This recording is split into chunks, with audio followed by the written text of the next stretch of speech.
Esta es nuestra clase de tumores del riñón. Vamos a comenzar con los tumores benignos y vamos a ver 4 de ellos: el adenoma papilar, el angiomiolipoma, el oncocitoma y el fibroma medular renal. Empecemos con el oncocitoma. El oncocitoma es una neoplasia epitelial benigna. Tiene dentro de los tumores benignos un 5 a 15% de frecuencia. Es más frecuente en el sexo masculino alrededor de la 7ª década de vida y donde nace de las células intercalares de los conductos colectores. Hay algunos casos familiares donde los tumores son multicéntricos más que únicos. Estos tumores se presentan como lesiones bien encapsuladas. Tienen un color marrón amarillento, un centro fibrótico estrellado y pueden alcanzar gran tamaño hasta 12 centímetros de diámetro. En la imagen de la derecha estamos viendo abajo, en la parte de abajo, el riñón sin alteración y arriba señalado con la flecha amarilla un oncocitoma con las características que estuvimos citando. En la microscopía vemos que el tumor está constituido por nidos y túbulos, unas células intensamente acidofílicas de forma poliédrica, sin atipias. La eosinofilia de estas células se debe al gran contenido de mitocondrias citoplasmáticas. Las dos imágenes nos están mostrando este tumor con estas características a menor y a mayor aumento. Esta es una microscopía electrónica que nos está mostrando la gran cantidad de mitocondrias en las células tumorales, lo que le da ese aspecto tan acidofílico al citoplasma. Ahora veamos otro tumor, el llamado angiomiolipoma. Es una neoplasia mesenquimal benigna y como estamos viendo por el nombre, está constituida por vasos, por tejido muscular y por tejido adiposo. Se encuentra en un 25 a 50% de los pacientes afectados de esclerosis tuberosa. La esclerosis tuberosa tiene lesiones de la corteza cerebral que producen epilepsia y retraso mental. La edad de presentación de esta lesión en los pacientes normales es entre 45 y 55 años y en los pacientes con esclerosis tuberosa es entre los 25 y 35 años. Se presentan a la macroscopía como tumores no encapsulados de un color amarillo o rosado y de consistencia firme. En la imagen de arriba a la izquierda vemos la superficie externa de dicho tumor, algo lobulada, y en la imagen de la derecha estamos viendo al corte. Se observan 2 de estos tumores con similares características. Histológicamente vamos a encontrar la proliferación de músculo liso, de vasos sanguíneos y de tejido adiposo. Todas estas estructuras con características típicas. En la imagen de abajo estamos viendo, fíjense, a la izquierda el riñón normal y a la derecha el crecimiento tumoral constituido por tejido adiposo, abundante músculo y algunos vasos sanguíneos. Y acá tenemos una imagen histológica con mayor acercamiento donde estamos viendo abundante cantidad de vasos sanguíneos que tienen pared gruesa. Después tenemos el músculo liso y el tejido adiposo. Como se estarán dando cuenta, todas estas estructuras tienen carácter típico. Muy bien, ahora tenemos el adenoma papilar renal. En el 7 al 22% de estos tumores se los encuentran en las autopsias, son hallazgos casuales. Se originan en el epitelio de los túbulos renales y la frecuencia aumenta con la edad. Y un 40% de la población mayor de 65 años puede presentar este tumor. La prevalencia es bastante alta en riñones que tienen aterosclerosis y se asocia además al consumo del tabaco. Estas lesiones también pueden desarrollarse en pacientes que tienen hemodiálisis sostenida y enfermedad renal quística adquirida. Se piensa que el adenoma papilar renal es el precursor del carcinoma papilar renal. Pero la incidencia del carcinoma papilar renal es mucho menor que la del adenoma papilar, por lo cual se cree que no todos los casos de adenoma tienen el potencial de progresar a carcinoma. Estos tumores tienen trisomías en cromosomas 7 y 17. Hay algo que les quiero dejar bien claro. Los criterios histológicos no permiten distinguir estos tumores, o sea, estos benignos, estos adenomas papilares renales, del adenocarcinoma papilar de células renales de bajo grado, que vamos a ver dentro de un rato. Y además comparten características inmunohistoquímicas y citogenéticas, como estas trisomías en cromosomas 7 y 17, que se encuentran tanto en tumores benignos como en tumores malignos. Antes usábamos el tamaño del tumor había un tamaño que era 3 centímetros para separar aquellos tumores que pueden metastizar, los de más de 3 centímetros y que eran considerados malignos, y los de menos de 3 centímetros que raramente metastizaban y eran considerados benignos. Pero se ha visto que hay tumores muy pequeños que pueden metastizar. Entonces, actualmente se consideran y se tratan todos los adenomas, con independencia del tamaño de los mismos, como cánceres precoces hasta no disponer de un marcador inequívoco de su benignidad. En general, los adenomas son tumores pequeños de menos de 1,5 milímetros de diámetro. Están localizados siempre en la corteza en regiones subcapsulares, pueden ser únicos o múltiples. Son nódulos separados, bien definidos, de color amarillo grisáceo pálido. Están bien delimitados, pero no tienen cápsula. Estamos mirando una imagen de la superficie externa de un riñón donde se observan múltiples adenomas. En la microscopía vamos a encontrar estructuras papilomatosas ramificadas, como estamos viendo en nuestra imagen histológica de la derecha. Esas papilas están tapizadas por células tumorales cuboides o poligonales que tienen escaso citoplasma y sus núcleos son todos iguales, muy homogéneos, sin atipias. Pueden crecer también formando túbulos, glándulas o cordones. Estos tumores no tienen necrosis. Aquí tenemos otra imagen de mayor aumento donde vemos el crecimiento tumoral papilar del adenoma con las características que ya estuvimos citando. Además, se observan cuerpos de samoma. Y en la imagen estamos viendo un corte de inmunohistoquímica de un pequeño nódulo adenomatoso renal con intensa positividad para citoqueratina 7. Y el último tumor benigno que vamos a ver es el llamado fibroma medular. Antes se llamaba amartoma renal. Este es un tumor benigno que se origina en las células intersticiales renomedulares. En general, estos tumores son hallazgos de autopsia porque no producen síntomas.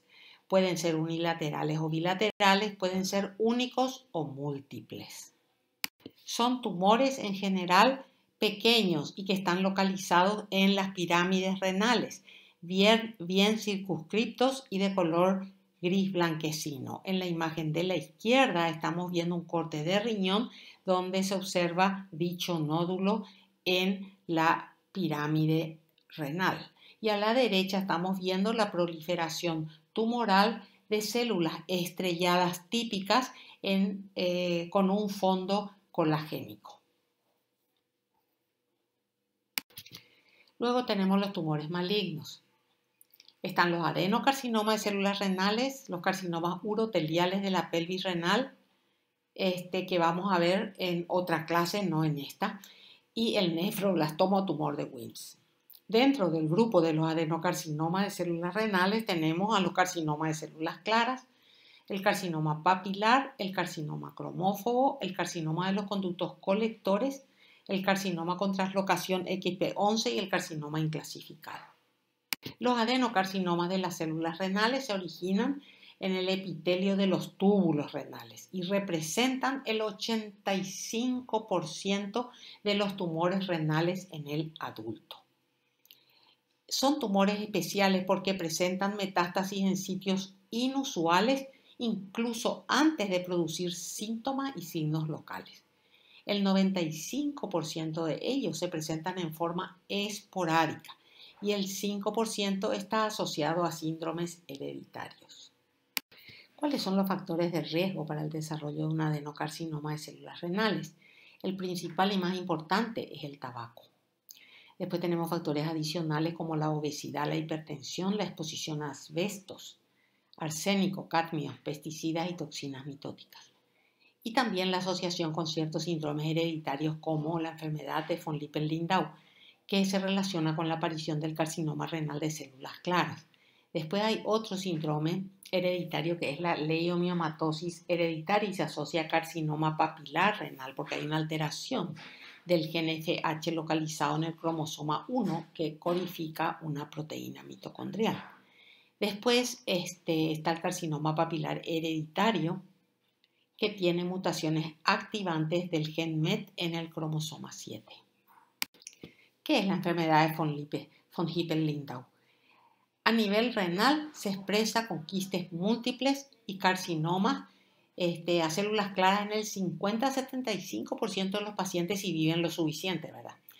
Se relaciona además con hemangioblastomas capilares del sistema nervioso central, tumores pancreáticos, tumores del oído interno y feocromocitomas de la suprarrenal. En esta enfermedad hay una pérdida de secuencia en la rama corta del cromosoma 3, siendo una condición autosómica dominante con una prevalencia de un caso cada 30.000 a 50.000 personas. En el cromosoma 3, ¿qué hay? ¿Qué gen? El gen VHL. Entonces, las mutaciones se forman mutaciones en la línea germinal del gen VHL, que es un gen supresor de tumores. El gen VHL codifica una proteína que forma parte del complejo ligasa ubiquitina implicado en señalar proteínas para su degradación. Entre sus dianas se destaca el factor 1 inductor de la hipoxia, HIF1. Cuando el VHL está mutado, aumentan esas concentraciones de HIF1. Y entonces, ¿qué se produce? Un aumento de la transcripción de proteínas proangiogénicas como el factor de crecimiento endotelial vascular, el factor de crecimiento transformante beta 1 y de otras que aumentan el crecimiento celular como el factor 1 del crecimiento símil insulina. Ahora empecemos a ver las variedades histológicas de este adenocarcinoma renal. En primer lugar, veremos el carcinoma renal de células claras. Es el tipo más frecuente histológico. El 70-80% de los casos de adenocarcinoma son este tipo de adenocarcinoma. El 95% de los casos son esporádicos y el 5% son familiares, como estuvimos hablando recién, pacientes con síndrome de von Hippel-Lindau. En la mayoría de los casos, ya sean esporádicos o familiares, hay pérdida de secuencias en el brazo corto del cromosoma 3, que es lo que estamos viendo en nuestra imagen de abajo. A la derecha estamos viendo las características macroscópicas de los carcinomas de células claras. Por ejemplo, cuando es esporádico suele ser único el tumor y cuando es hereditario suele ser múltiple. Cuando es esporádico tenemos entonces translocaciones 3,6, 3,8, 3,11 y de lesiones en el cromosoma 3. Y cuando es hereditario tenemos pérdida del VHL con un VHL o mutado, inactivado o con hipermetilación del mismo. A la macroscopía se presentan como unos tumores amarillentos por el contenido lipídico intracelular, con áreas de necrosis, de fibrosis, de hemorragia, calcificación y por supuesto cambios quísticos. Esto se está viendo perfectamente en las imágenes que tenemos. Acá tenemos dos imágenes más de carcinomas renales de células claras, bien característicos. Estos tumores tienen una gran avidez por las venas. Acá en nuestra imagen la flecha nos está mostrando una invasión venosa por un carcinoma de células claras. Estos tumores se originan en los túbulos proximales y se presentan como una proliferación de células redondas o poligonales con un citoplasma muy claro y un núcleo de localización central con cromatina fina, y de acuerdo a la gradación nuclear presentan o no nucleolos. Otra imagen histológica de aumento mayor, donde podemos observar la proliferación de estas células claras en acúmulos separados por tabiques conjuntivos finos que contienen vasos sanguíneos. Este tumor se tiene que gradar como 1, 2, 3 y 4. Eso se llama la gradación nuclear de Fuhrman para el carcinoma células claras del riñón y se basa en las características de los núcleos. Fijémonos acá en nuestro esquema. El grado 1 tiene un tamaño nuclear de 10 micras, un núcleo regular y un nucleolo que no se ve, que está ausente. En el grado 2 la célula ya tiene un tamaño mayor, 15 micras, el núcleo es irregular y ya se suele ver nucleolo a 400 por. En el grado 3 la célula es mayor en tamaño, 20 micras de diámetro, su núcleo sigue siendo irregular y el nucleolo ya puedo ver en 100 por. Y en el grado 4 las células pueden tener 20 o más micras de diámetro, el núcleo es irregular, hipercromático, bizarro y el nucleolo está presente y se ve en cualquier aumento a partir de 10 por. Y acá yo les puse 4 imágenes con la gradación nuclear de Fuhrman para que ustedes vayan comparando. El grado 1, ven, los núcleos son más o menos iguales, pequeños, son regulares y no vemos los nucleolos. En el grado 2 los núcleos ya son más grandes, ya son más irregulares y si ponemos 400 por vamos a ver nucleolos. En el grado 3 que tenemos abajo a la izquierda los núcleos ya son bien grandes, se pueden ver los nucleolos perfectamente bien y por supuesto los núcleos ya son irregulares. Y el grado 4 donde las células son bien grandes, los núcleos son bien grandes, irregulares, bizarros, hipercromáticos de diferentes formas y los nucleolos por supuesto llamativamente presentes. En la inmunohistoquímica estos son tumores que tienen positividad intensa en membrana para CD10 y positividad para vimentina. Son citoqueratina 7 negativos y también citoqueratina 5. Pueden haber algunas células positivas, pero en general muy poca positividad para estas citoqueratinas. Luego tenemos el carcinoma papilar, que representa el 10 al 15% de los adenocarcinomas renales.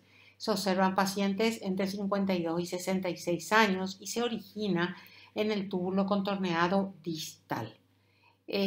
Puede ser de aparición esporádica o familiar y es más frecuente en personas con enfermedad quística asociada a diálisis. Pueden ser multifocales y bilaterales y tienen, al igual que el carcinoma células claras, mucha tendencia a invadir la vena renal. También pueden invadir el sistema colector para llegar inclusive al uréter. El carcinoma papilar renal no se asocia a de lesiones 3P, pero sí a trisomía 7, 16 y 17. Se asocia además a pérdida del cromosoma Y. Y el cromosoma 7 engloba una región del MET, un protooncogen que actúa como receptor tirosincinasa del factor de crecimiento de los hepatocitos. Hay otro gen, el gen PRCC, situado en el cromosoma 1. Las alteraciones de este gen se han implicado en los tumores esporádicos de los niños.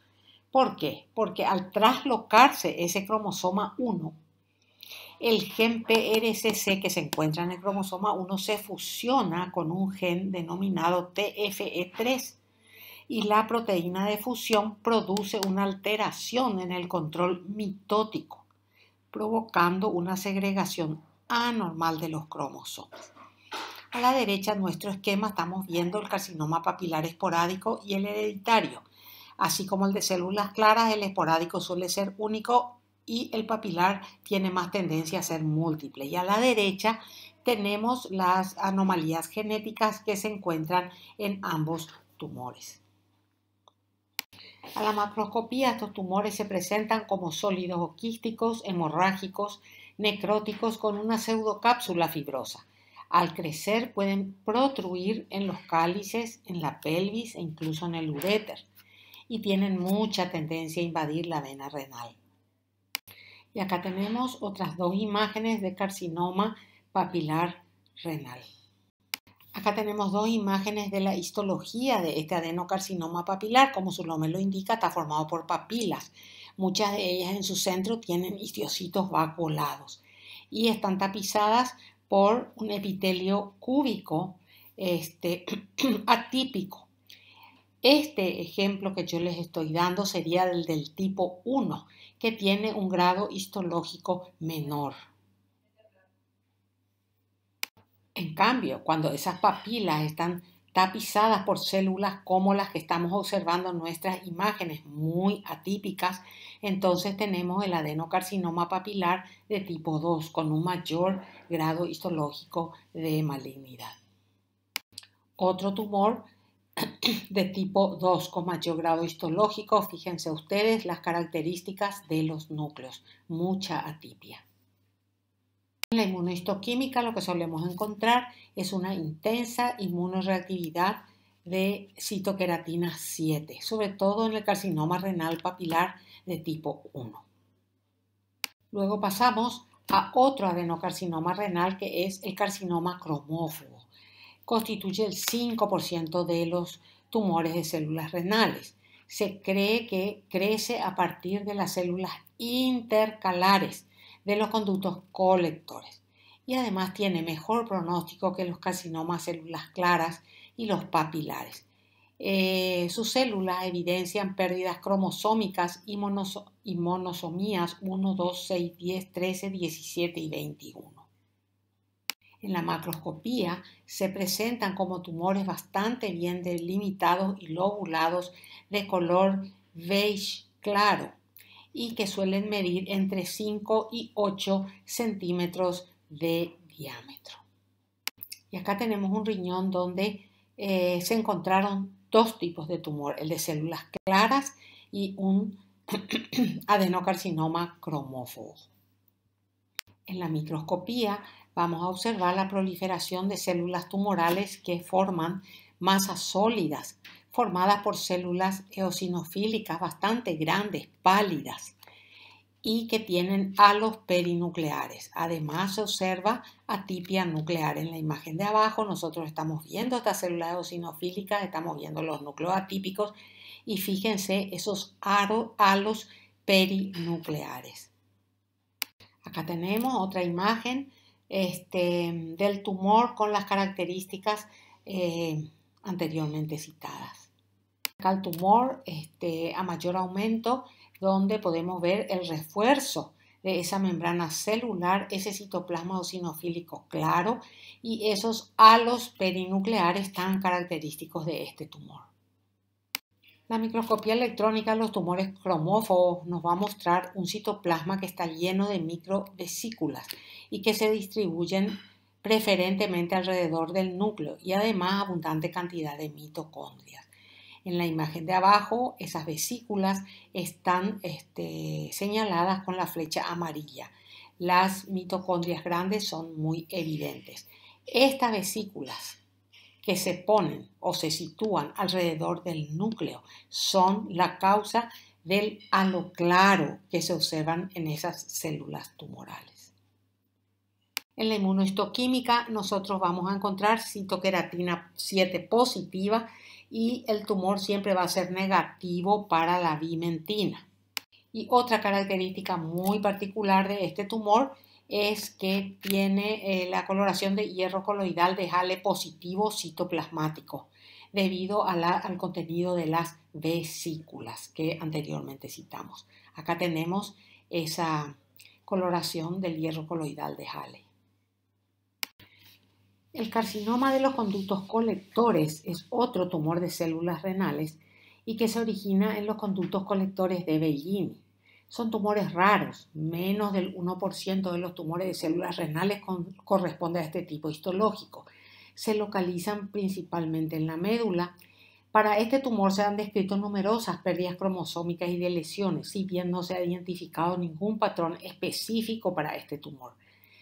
En general se presentan en estadios avanzados y son tumores de mal pronóstico. Acá nosotros tenemos dos ejemplos macroscópicos de los carcinomas de conductos colectores.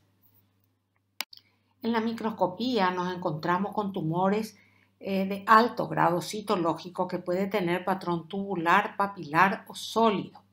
Estos patrones tubulares son los más frecuentes y entre los túbulos o las papilas o los islotes sólidos de células tumorales se encuentra una importante fibrosis. Es lo que estamos viendo en estas dos imágenes. Túbulos tapizados por epitelio muy atípico y en el medio estroma fibroso. Acá tenemos otras dos imágenes. La de la izquierda me muestra los túbulos y papilas en medio de un estroma fibroso denso, señalado con la flecha amarilla. Y a la derecha, estructuras papilares tapizadas por un epitelio atípico de alto grado. En las inmunohistoquímicas, estos tumores son positivos para citoqueratinas de alto peso molecular, como estamos viendo en la imagen. Hay un adenocarcinoma renal que se llama carcinoma renal asociado a translocación XP11-2. En este grupo se asocia una serie de carcinomas renales que tienen en común una translocación en la que el punto de ruptura está en XP11.2. Como consecuencia de eso se producen fusiones del factor de transcripción TFE3, que es el que codifica en esa región cromosómica. Hasta la fecha se han descrito 5 diferentes fusiones del TFE3. Estos son tumores que se ven en la población pediátrica y en adultos jóvenes más frecuentemente. En los adultos tienen mucho peor pronóstico. Acá tenemos una imagen macroscópica de este tumor que puede ser quístico o puede ser sólido de color beige amarillento y puede presentar focos de necrosis. Y acá nosotros tenemos un corte histológico. Este tumor se presenta como papilas, como si fuera un tumor papilar, ¿verdad? Pero esas papilas están tapizadas por células claras, grandes, con núcleos francamente atípicos, que es lo que estamos viendo nosotros en esta imagen. Acá nosotros tenemos una imagen de mayor aumento donde me muestran las papilas que están tapizadas por estas células grandes, claras y con núcleos francamente atípicos. Además, se encuentran cuerpos de samoma. Estos tumores plantean muchas veces diagnósticos diferenciales. Entonces, la inmunohistoquímica es de gran ayuda. Son positivos para los marcadores inmunohistoquímicos de melanoma. No van a expresar citoqueratina y vimentina. Tienen positividad para CD10, que como estamos viendo en la imagen de abajo a la derecha, y positividad nuclear para el factor de transcripción TFE3, como vemos en la imagen de la derecha arriba. Para categorizarlos menor se usa un estudio llamado método de Fish, que es una técnica citogenética de marcaje de cromosomas para observar las anomalías que los mismos puedan tener. ¿Cómo evolucionan los carcinomas renales? El tumor va progresando y su apetencia vascular le hace invadir venas y da metástasis tempranas y frecuentes, siendo los pulmones, cerebro y hueso los puntos de localización más común. El 24% de los tumores puede afectar ganglios linfáticos. Puede presentarse con síndromes paraneoplásicos como policitemia, hipercalcemia, hipertensión arterial, síndrome de Cushing, reacciones leucemoides, disfunción hepática y amiloidosis. Es muy difícil predecir la evolución de un individuo con un hipernefroma, o sea, con un carcinoma de células renales. Y acá yo les dejo para que ustedes vean y se interioricen con los estadios del adenocarcinoma renal. El último tumor que hoy vamos a ver es el tumor de Wilms o nefroblastoma. Acá tenemos dos imágenes macroscópicas de este tumor. El tumor de Wilms es el tumor renal primario más frecuente en la infancia. Corresponde al 85% de los tumores renales pediátricos. 10 niños por millón en menores de 15 años desarrollan un tumor de Wilms. El pico está entre los 2 y 5 años de edad. El 5 a 10% son bilaterales, ya sean de forma sincrónica o de forma metacrónica. Su pronóstico es muy bueno actualmente, con tasas de supervivencia a 2 años de hasta 90%. Estos tumores se asocian a anormalidades del gen WT1, que es un gen supresor tumoral que está localizado en el cromosoma 11p13. Se cree que se origina el tumor a partir de restos nefrogénicos. Junto con la mayor supervivencia de los pacientes con tumor de Wilms, se ha descrito un mayor riesgo de desarrollo de unos segundos tumores primarios. Muchos de estos tumores que aparecen se pueden atribuir al tratamiento que tuvieron los pacientes por el tumor de Wilms. Pero los estudios de la familia de estos pacientes también sugieren una posible asociación del tumor de Wilms con otros tumores como los sarcomas óseos y de partes blandas, las leucemias y los linfomas, los tumores cerebrales y los tumores genitourinarios. ¿Qué son los restos nefrogénicos? Son células nefrogénicas persistentes en forma de túbulos o glomérulos inmaduros que pueden encontrarse en zonas perilobares e intralobares. Se observa esto en el 40% de los tumores unilaterales y en el 95 a 100% de los tumores bilaterales. En la imagen de la derecha nosotros tenemos restos nefrogénicos en un riñón normal y son de tipo perilobar. Estos tumores se presentan a la macroscopía como grandes masas, en general solitarias y bien circunscriptas, que al corte se presentan como un tumor blando de color marrón claro o gris, con focos de hemorragia, con áreas quísticas y zonas necróticas. Y acá tenemos otros dos tumores de Wilms que presentan un aspecto algo diferente, si bien son nódulos bastante bien delimitados, presentan un aspecto compacto, beige blanquecino. El de la izquierda muestra un área quística central. ¿Qué vamos a encontrar en la microscopía? Vamos a encontrar intentos reconocibles de recapitular diferentes estadios de la nefrogénesis. Entonces vamos a encontrar una combinación trifásica clásica de tipo blastemal, estromal y epitelial. El porcentaje de cada componente es variable. Aproximadamente 5% de los tumores muestran anaplasia, que se caracteriza por la presencia de núcleos grandes hipercromáticos pleomórficos y mitosis anormales. La presencia de anaplasia puede ser focal o difusa y se asocia con mutaciones del gen P53 y se asocian a resistencia a la quimioterapia. Acá nosotros tenemos un corte de un tumor de Wilms donde estamos viendo los tres componentes, el componente blastematoso, el componente epitelial y el componente estromatoso. El porcentaje de cada uno de ellos puede variar ampliamente.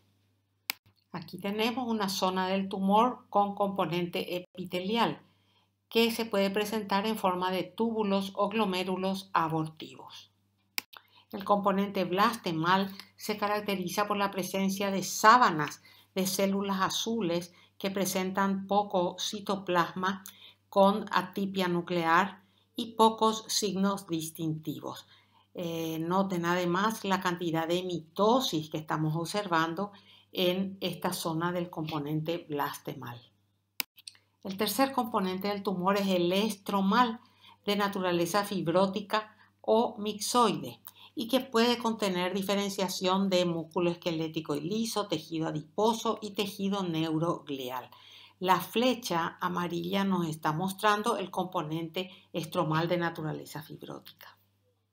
Y acá nosotros tenemos un corte de un tumor de Wilms donde se ven todos los componentes, incluso la diferenciación adiposa del componente estromal. ¿Cómo se realiza la gradación del tumor de Wilms? El tumor de Wilms es dividido en dos categorías, basado en la presencia o en la ausencia de anaplasia. En el tumor de Wilms, anaplasia, ¿qué significa? Núcleos grandes, 3 veces el tamaño de las demás células. Estos núcleos deben ser hipercromáticos y debemos encontrar figuras mitóticas multipolares.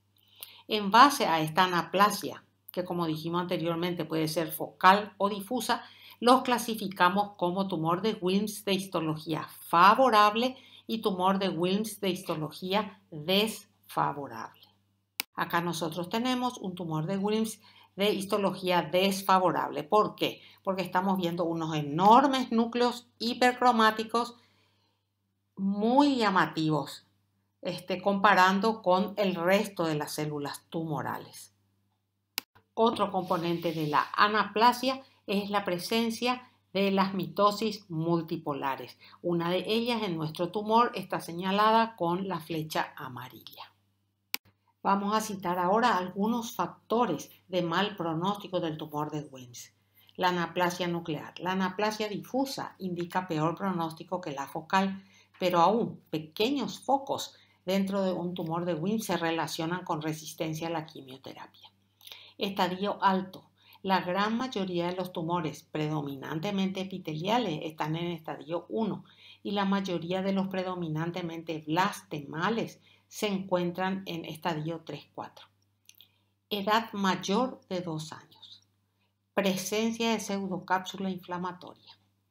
Gran tamaño de la masa tumoral y la invasión del seno renal o de los vasos intrarrenales. Con esto terminamos este capítulo de tumores renales.